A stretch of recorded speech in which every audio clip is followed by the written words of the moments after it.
बिस्मिल्लाहिर्रहमानिर्रहीम। अस्सलाम वालेकुम। डॉक्टर अली ज़मीर शेर और उम्मीद करता हूँ आप सब खैरियत से होंगे।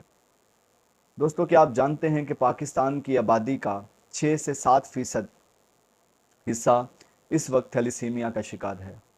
और अगर मैं गलत नहीं हूँ तो कम से कम 2 करोड़ बच्चे इस वक्त इस खतरनाक मर्ज का शिकार हैं।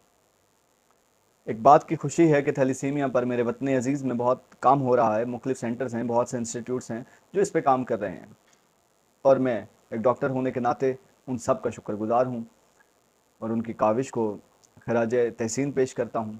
आज की वीडियो में थैलीसीमिया पर गुफ्तगू करना चाहता हूँ। आखिर थैलीसीमिया है क्या? मैंने पिछली वीडियो आयरन डेफिशिएंसी एनीमिया पर बनाई और उस वीडियो में मैंने, उसका लिंक डिस्क्रिप्शन में है, आप ज़रूर देखें। उसमें मैंने बताया था कि आयरन डेफिशिएंसी अनीमिया नाम से ज़ाहिर है कि आयरन की डेफिशिएंसी हो जाती है। आयरन डेफिशिएंसी एनीमिया में मैंने बताया था कि हीमोग्लोबिन बहुत ज़रूरी है खून के लिए। तो हीमोग्लोबिन बनने के लिए दो चीज़ें ज़रूरी हैं, एक हीम और एक ग्लोबिन। तो जो हीम है, हीम के लिए आयरन और पोरफायरिन ज़रूरी है। अच्छा, इसमें भी होती हीमोग्लोबिन की डेफिशिएंसी है, लेकिन इसमें आयरन पूरा होता है, बल्कि ज़्यादा होता है। लेकिन इसमें जो ग्लोबिन चेन्स हैं उनमें म्यूटेशन होती है। ये मैंने सिकल सेल अनीमिया की वीडियो में बताया था, जीन्स की म्यूटेशन क्या है, उसका लिंक भी है, आप वो भी ज़रूर देखें। थैलीसीमिया में होता ऐसा है कि हीम बन रही है, सही बन रही है, लेकिन ग्लोबिन चेन्स में म्यूटेशन हो गई तो उनकी डेफिशिएंसी हो गई। एक चेन नहीं है, दो नहीं है, तीसरी नहीं है, चौथी नहीं है, ग्लोबिन सही तरह से नहीं बन रहा, हीम बन रहा है लेकिन ग्लोबिन नहीं बन रहा, तो इसके रिजल्ट पे हीमोग्लोबिन सही से नहीं बन पाती।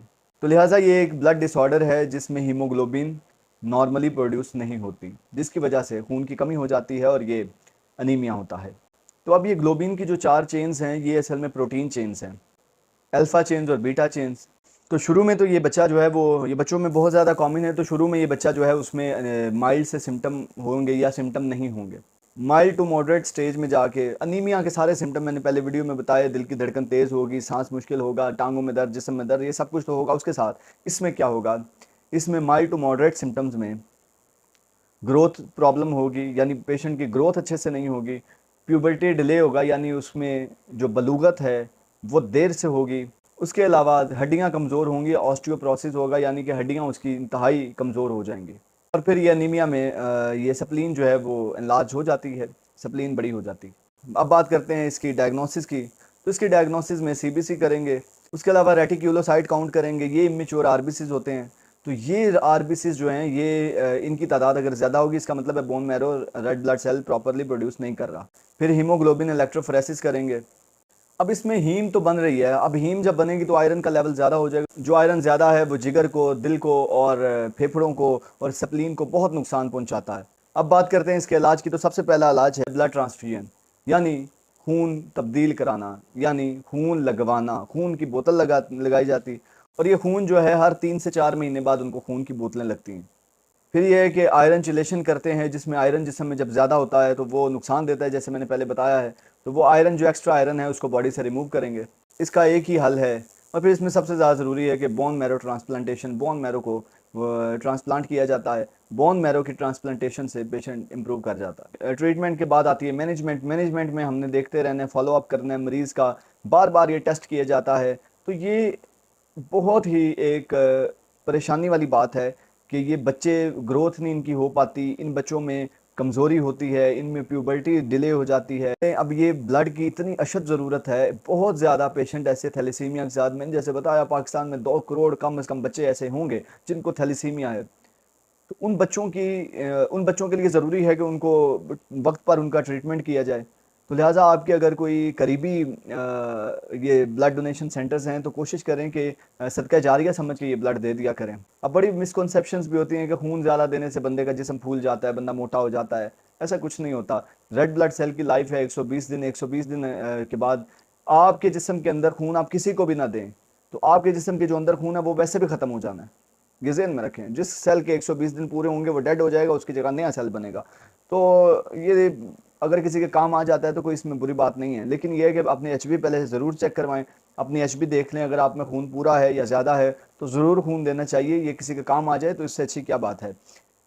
और इसमें जो है पेशेंट की डाइट का ख्याल रखा जाता है। पेशेंट को मुख्तलिफ इन्फेक्शंस होती हैं, और फिर यह है कि खून जो लगता है कई दफ़ा उसकी एहतियात नहीं की जाती, तो बच्चा एक बीमारी से निकल के हेपाटाइटिस और एड्स और मुख्तलिफ बीमारियों में भी जा सकता है। तो दोस्तों, थैलेसीमिया एक इंतहाई ख़तरनाक बीमारी है। इसमें जब तक ज़िंदगी है, ये पाकिस्तान में बोन मैरो ट्रांसप्लांटेशन अभी तो मैंने कोई ऐसा केस नहीं देखा जिसकी हो रही है। तो ये पेशेंट जब तक बेचारा ज़िंदा रहता है, उसकी वक्तन फ़वक्तन ब्लड ट्रांसफ्यूजन होती रहती है। ब्लड ट्रांसफ्यूजन, उसको खून नया हर 4 महीने बाद, 3 से 4 महीने बाद नया खून लगाना पड़ता है। और ये एक बोतल से काम नहीं चलता। अगर एक जिस्म की रिक्वायरमेंट 6 लीटर है, तो आप उसको, या 4 लीटर है या 5 लीटर है, तो उसका तो खून दिन ब दिन ख़त्म हो रहा है, नया बन नहीं रहा और पिछला ख़त्म हो रहा है। तो ये कई दफ़ा 3-3, 4-4 खून की बोतलें जो हैं वो लगाना पड़ जाती हैं। तो ये एक बड़ा मुश्किल मरहला है। ये मुख्तलिफ जो है ना फलाही अदारे हैं जो इस पे बहुत काम कर रहे हैं और बाकायदा तौर पर इसके सेंटर्स मौजूद हैं। तो कोशिश करें, इसकी आगाही हासिल करें। और अगर आपके एक बोतल खून देने से किसी बच्चे की जान बच जाती है, तो मेरे ख्याल से इससे ज़्यादा सुकून देने वाली बात नहीं है। तो लिहाजा अपने करीबी सेंटर्स में रब्ता करें और कोशिश करें कि अगर कोई थैलेसीमिया का पेशेंट है, और अगर आपको थैलेसीमिया का पेशेंट नहीं मिलता, तो आप करीबी ये मुख्तलिफ थैलेसीमिया सेंटर्स अगर कोई भी हैं, तो ये आप इंटरनेट पर सर्च करें, वहाँ खुद जाके वहाँ बच्चों की एक दफ़ा हालत देखें। अगर वहाँ पर बच्चे आपको आपको देखेंगे, आप हैरान हो जाएंगे कि बच्चे जो हैं ये ज़िंदगी कैसे गुजार रहे हैं। तो इन बच्चों को अगर आप ब्लड ग्रुप अपना बताएं और वहाँ पर हदिया दें एक जो है ना वो खून की बोतल, तो अपने तरफ से कोशिश करें। हमेशा अमाल का दारोमदार नीयत पर है। अगर आप अच्छे खलूस नीयत से किसी की मदद करेंगे, तो अल्लाह ताला आपका हामी और नासिर होगा। खुश रहें, आबाद रहें, दुआओं में याद रखें।